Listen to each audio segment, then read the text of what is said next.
r/NoSleep. Posted by u/horror_writer_1717. There's something horrible in the endless fields of corn. I should have known better. Driving in the dead of night down a dark ribbon of asphalt is enough to put anyone to sleep. Add in the complete lack of scenery, unless of course you count endless rows of giant corn stalks that flank both sides of the road. I don't know how they make them grow that tall. Maybe they put something special in the fertilizer. But in any case, rows upon rows of corn with nary a break in sight for miles can make me go a special kind of crazy. That is if I can keep my eyes open long enough. I wish there was some other way for me to get home at night. Any other way. But there isn't. I live at the far end of the road, surrounded by cornfields. Going faster wasn't an option. With the corn so close to the road, I had no warning if a suicidal deer jumped out in front of me. And believe me, I've had plenty of those. Fortunately, I kept to my own personal speed limit of 40 miles per hour. It helped me to avoid making a fur hood ornament out of many a deer. Not to mention the other creatures that seem to think they own the road. My car was a factor too. At this point, I'm not sure it would tolerate going much faster than 40. The engine light had gone on around a month ago, but I didn't have the time or money to get it to a garage. I just prayed every time I turned the key that it would start and get me home or to work, depending on what time of day or night it was. Those were the only places I went anymore, home and work. Occasionally, I'd stop after work and get some groceries, but that was it. When you worked at a factory like me, that seemed to think you were just another machine they could run as much as they wanted, home and work was all your life consisted of. This night I'd be especially glad to get home. My feet were killing me, and I was exhausted. I was due back at work in less than 12 hours and needed to get as much sleep as I could. Not that any of that was a rare occurrence. My feet were always killing me and I was always exhausted. Even on my days off, all I did was sleep, trying to catch up from a week of working 12-hour days. The corn seemed to be blurrier than usual tonight, and I caught my eyes going closed more than a few times. I woke up to the sound of metal grinding and lights flashing on my dashboard as the car lurched to a stop. There was no time to pull over, it ground to a halt in the middle of the road. Futilely, I tried to start it a few times only to be rewarded by the sound of metal grinding against metal. "No, no, no," I said. "Please don't do this to me." It ignored my pleas. Closing my eyes, I turned the key one last time, praying for a miracle. The engine didn't even click. It was done. I smacked my head off the steering wheel in frustration, not doing any damage to the wheel but starting me on a headache.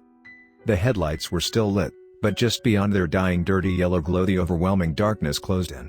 Taking a moment to gather my thoughts, I realized I was at least 10 or more miles from home.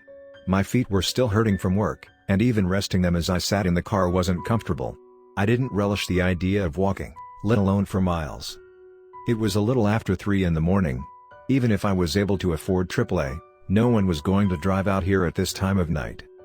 For a brief moment I thought about sleeping in the car, but there was always the chance of being run over by one of the tractor trailers that hauled corn from the local farm that surrounded me. Dying in an accident because I was too stupid to get out of the road would be just my luck. I decided to avoid that scenario. As much as I hated the thought, I would have to walk. Grabbing my work bag and a flashlight out of the glove compartment, I turned on the hazard blinkers and got out of my car, knowing it would be the last time. I only hoped I would get some trade-in value for it when I went to buy a used car I couldn't afford. But with my luck, the dealership would probably charge me more to tow it than they would give me on a trade-in. Not bothering to look back, I turned on the flashlight and started walking. Pain shot through my feet and up my legs with every step. After 10 minutes, I couldn't take it anymore. I stopped and sat in the grass on the side of the road, digging through my work bag for the bottle of ibuprofen that I carried and used every day. Fortunately, there was enough water left in my bottle to wash 3 of the pills down. It took every ounce of my willpower to get up and start walking again. The pain hadn't gone away, it had gotten worse. I silently prayed that the medicine would kick in soon. Trying to focus on something, anything other than my feet, my flashlight swept back and forth across the road, sometimes catching the edges of the cornfields. It wasn't supposed to be cold today. The temperature was in the lower 60s this afternoon, yet for some reason I caught a chill as I walked. I guess I hadn't planned on walking home tonight. It had been warm enough that I hadn't brought a jacket to work. Now I regret that decision. As if reading my mind, the wind kicked up, sending a gust my way, causing me to shiver. What's next, a rainstorm? I thought. I looked up into the pitch-black sky with not a single star in sight, waiting for the impromptu shower that was sure to come. That was the way my luck was running. As I waited for the downpour, I trudged on, each step delivering pain. I wished there was a way to prove that the company was at fault, sue them, and retire. But I knew there was no proof. Others before me had gone through the same thing and none of them had any proof either. They just slowly disappeared one by one. Management found some excuse to fire them. And since the company was such a large employer in the town, the fired person was also blacklisted. I know they say blacklists don't exist. Tell that to the people who were fired and weren't even given unemployment because the company didn't want to pay for it, so they bullied people into keeping their mouths shut. If only I could get another job, but the company was the highest paying around, by a slim margin. That's why they built their factory in a depressed area, no competition. And no one could afford to take even a minor pay cut with the way insurance costs were, not to mention such frivolous things like food. As depressing as the thoughts were, they distracted me from the pain in my feet and legs as I walked down the road, hugging myself, trying to keep the flashlight pointed ahead, shivering from the wind. As my shaking hand made the light jump all around, I saw a set of eyes peek out of the cornfield ahead of me, then dart back in and disappear. At first, I thought it might have been a dog or cat, but it seemed too big to be either of those. That thought concerned me. Having something bigger than a dog peeking out of the cornfield at me when I was miles away from any help or shelter, wasn't high up on my to-do list at the moment. But the fact that it ducked back into the field gave me a boost of confidence knowing that it was more afraid of me than I was of it. When I got to the point where the animal had peeked out, I slowed and shone my light in through the impenetrable curtain of corn stalks. There were no eyes and nothing jumped out at me, so I shrugged and continued my painful march toward home. The wind whipping through the corn stalks sounded like a rainstorm. It made me feel even colder, if that was possible. 15 minutes later, I took another rest break. At least the wind was dying down. With literally miles to go before I sleep, I was taking comfort in anything I could. After my break, getting up was harder. The pain had gotten worse instead of better. I didn't even want to think of the blisters forming on my feet, or how I was going to get to work later on today. It didn't matter if you'd never taken a sick day in your life, the company did everything they could to make you feel like a piece of crap for even attempting to call off. I truly believe if I went to work with a severed arm, bleeding all over, they'd hand me a mop and tell me to get to work. As my hopelessness and bitterness fought over which felt more justified, I heard something behind me. It sounded like the cornstalks rustling, so I ignored it as the wind and kept walking. The next problem my mind decided to torture me with was my car. How was I going to get to work without a car, and how was I going to afford a car if I couldn't get to work? A wonderful conundrum I would have to solve later today. As I wrestled with that problem, I heard the cornstalks rustle again. I stopped and looked around. The wind had died down and the air was still. None of the stalks were moving. In fact, it had become eerily quiet. I shone my flashlight into the corn, doing a slow turn to search for whatever had made the noise. But I didn't see anything. Not entirely satisfied, I turned and started walking again. It wasn't long before I heard the rustle. This time I didn't stop, and neither did it. I went a little faster, so did the noise. I broke into a run and the noise kept pace with me. I skidded to a stop, nearly stumbling. The noise in the cornfield stopped as well. There was no doubt about it, something was following me. It was keeping pace with me. It was stalking me. I turned toward the field and shone my light into the wall of green. The wind was still and there was no movement. I could feel the stillness. The chill I felt no longer had anything to do with the temperature. I wanted to see what was following me, but at the same time, I didn't want to know. Out here in the middle of nowhere, I was on my own and didn't like my chances fighting off a predator. There was nothing I could do about it. The closest thing I had to a weapon to defend myself was my flashlight. And I was sure that it wouldn't do much against a determined predator. For a fleeting moment, my mind thought, you know what, bring it on. At least if something attacks and kills me, I won't have to deal with walking miles on feet that feel like razor blades are tearing them slowly to pieces. It's awesome to realize that your mind is actively trying to kill you. With nothing left to do but walk, that's exactly what I did. Trying my best to ignore the pain as well as the disturbing feeling in the back of my mind that I was being hunted. As soon as I started, the sound started beside me. I did my best to ignore it. Shooting furtive glances into the cornfield now and then didn't have any results at first. But after a few minutes I noticed I could see something pale through the corn. It was walking next to me in the first row of corn, maybe trying to get a feel for what I was. Funny thing was, That's exactly what I was trying to do. Stopping and ripping open the layer of corn stalks was a last resort. I didn't want to spook this thing into attacking. For the time being I began thinking of it as my walking buddy. My companion on a dark night with only a flashlight to keep me company. Thinking that helped me keep the fear at bay.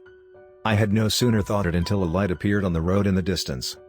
I watched with great curiosity as it came closer. It was moving fast and almost to me. Apparently, it didn't care if something jumped out in front of it. It was close enough now that I could see it was a big rig truck. It must have been one of the ones that deliver corn from the farm.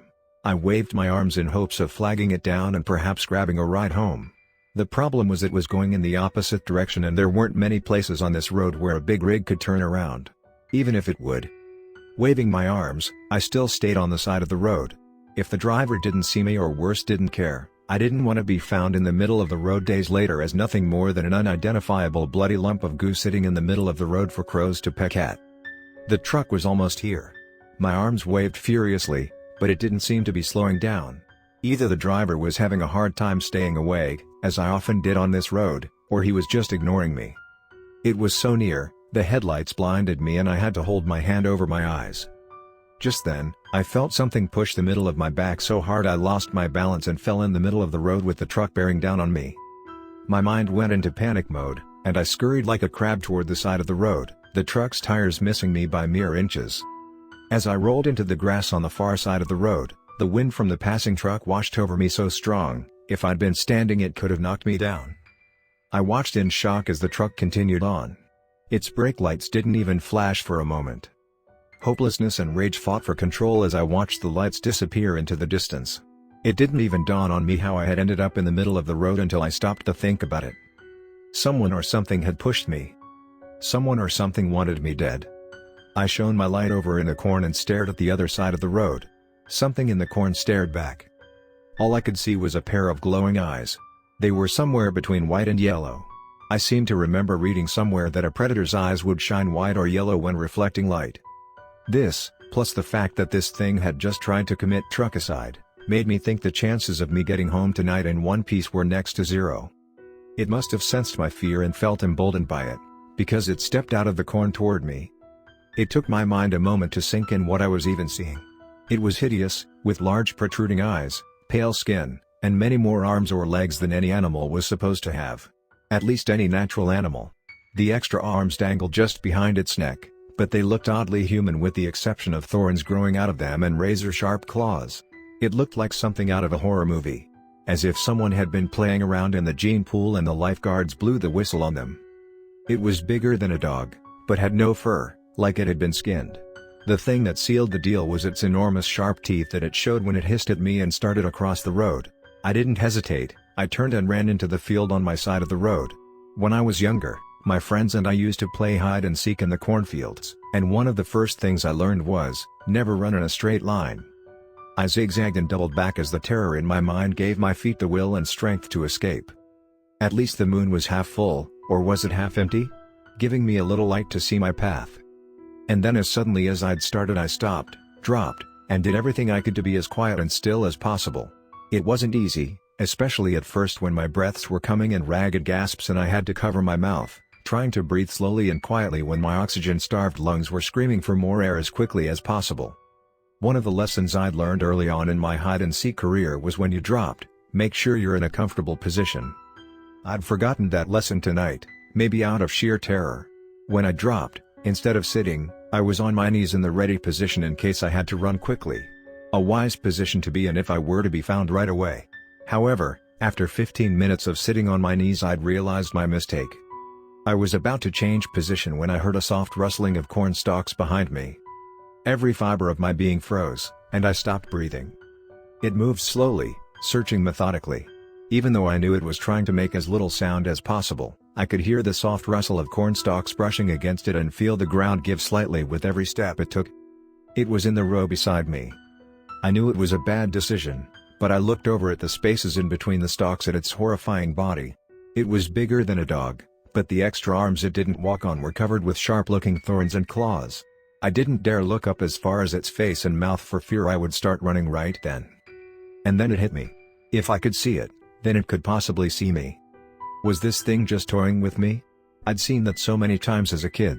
The seeker would pretend not to see someone hiding and pass by only to jump back and scare the crap out of the hider a moment later. This creature was almost past me. Was I about to suffer the same fate? Would it pass me, letting me believe I was in the clear only to whip around and sink its claws and teeth into me? I was about to start shaking. I could feel it. I had to get that under control real quick. There was still a chance it hadn't seen me.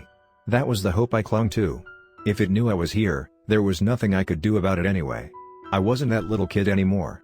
I couldn't jump up and sprint at a moment's notice. I was amazed my feet had allowed me to run into the cornfield. And there it was.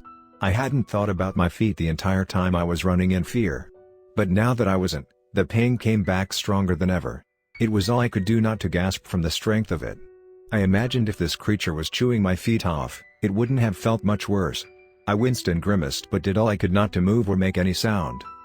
Closing my eyes, I focused on anything I could except the pain, in a vain effort to make it go away or at least abate. It was a few minutes until it began to subside. When I opened my eyes, the creature was gone. Not just further down the row, gone, like vanished. At first, I felt relieved, but then I realized I had no idea where it was. It could literally be right behind me, and I wouldn't know. I felt the panic rising in my mind and had to fight to keep it down. Okay, it passed me, so unless it knows I'm here, I thought. There's no reason it would stick around this area with so much more field to search. If it does know I'm here, I'm dead anyway and there's nothing I can do about it. At least if I die, my feet won't hurt anymore. As strange as it sounded, that seemed to calm me down for the moment. Next, I focused on getting in a more comfortable position. My knees were screaming for mercy. I turned and sat in the cold dirt, making surprisingly little sound. Now was the time to rest for a minute then consider my options. I still had my flashlight, but I didn't dare turn it on. At least I was getting a little light from the moon. Somewhere during the commotion I must have dropped my bag. A shame really, because I could have thrown it in the opposite direction to misdirect the creature. Sitting there was an option, but it wasn't one that would get me home. I could crawl out to the road and continue on my way, hoping that the creature was so busy searching for me and wouldn't notice. I chuckled softly at the ludicrousness of that plan, and then I stopped. Why not? I thought. If it already passed me and didn't know I was there, maybe it would keep searching oblivious that I had quit the deadly game of hide and seek and was heading home. The longer I thought about it the more plausible it seemed. At least it was a plan, something to focus on rather than impotent fear. I turned around as quietly as possible and began crawling toward the road. After a short time, I'd had enough of that and stood. Stepping sideways to brush against as few of the leaves as possible, I found the noise I made this way was less than what I did while crawling. But it was still noise. I had no idea how near or far that thing was and if it was close, it was bound to hear me. The thought made me want to go faster, but I realized that panic would only get me caught. Besides, maybe it was making just as much noise looking for me. As I comforted myself with that thought, I felt the first raindrop hit my cheek. Looking up I watched the moon disappear behind rain clouds and with it went my light. At this point it didn't matter. I was in a row that was heading toward the road, hopefully, and once I stepped out onto the road, I could use my flashlight again, covering it up and only allowing a sliver of light to escape at a time. I kept walking, glancing behind me from time to time as the rain intensified. It wasn't long until the fear of the last hour or so gave way to shivering as the cold rain soaked into my clothes. I once again lamented not bringing a coat. All I could see were a few cornstalks in front of me. The storm had robbed me of even the little light the moon had provided. The rain pounded harder so that I could barely hear myself walking. I took the opportunity to walk faster, when suddenly the cornstalks disappeared. It happened so fast I nearly lost my balance and fell face first onto the road. I had made it out of the field. I felt like whooping and hollering, but that would just tell the monster where I was. Instead, I turned my flashlight on and covered it with my hand. Looking left and right, I remembered which side of the road I was on and turned left to start for home again. I breathed a silent prayer that the thing would stay lost in the field until I was home, in bed, asleep. The rain was coming down in sheets, but I trudged on through it. The monster chasing me took away any thought of rest breaks. The next time I sat down would be in my living room. I limped on through the rain, pain shooting through my feet, but I didn't care. I wondered if I would make it all the way home. It had to be at least 6 or 7 miles away, through the pouring rain, with a homicidal monster hunting me. I never thought all that would happen when I left for work this morning. As I pondered my survival, the rain in front of me began to glow. I stopped and watched as a shadowy figure rose out of the pavement. What now? I thought. Have I entered the freaking Twilight Zone? Staring at this growing apparition, I suddenly realized it was my shadow. I whipped around and saw a truck barreling down the road toward me. It could be my salvation or my doom. I aimed my light at the driver's side windshield and prayed for the best. For one long moment, nothing changed. The truck kept coming just as fast as ever. Then, miracle of miracles, I heard it slow with a jake brake and eventually come to a stop beside me. The driver's side window came down and a large woman stuck her head out through it. "Are you nuts?" she screamed. "You trying to get yourself killed?" "No, ma'am, my car broke down," I called back. "I was just trying to get home." She shook her head. "Where's home?" I pointed in the direction she was headed and said, "Around 7 miles that way." She looked at me as I stood in the pouring rain, and for an instant, I thought she would roll up her window and leave me standing there. Of all the terrors I dealt with tonight, that would be the worst. "All right, get in," she said, nodding toward the passenger side. I ran around and climbed up into the cab, profusely apologizing for getting her seat wet. "It's a company truck," she said. "It don't matter to me." She put the truck in gear, and it slowly started forward as I leaned back in the seat and closed my eyes. "Was that your car back there in the middle of the road?" she said. "Yes, ma'am," I said. She looked at her odometer. "Well, you walked around 4 miles so far," she said. I nodded as we picked up speed. Glancing in the side mirror, I saw something running down the road after us, but losing ground quickly. I knew I had escaped death by a margin of a minute. Sighing deeply, I swore to never walk this road again. Even if I broke down, I would sit in the car and wait for someone to happen by. We passed the large farm that I knew was her destination and stopped 2 miles later when we got to my house. It was the only one at the end of a cul-de-sac. The realtor told me they were going to tear it down because the housing development it was supposed to start never happened. The company had gone out of business before they could build anything other than the model house.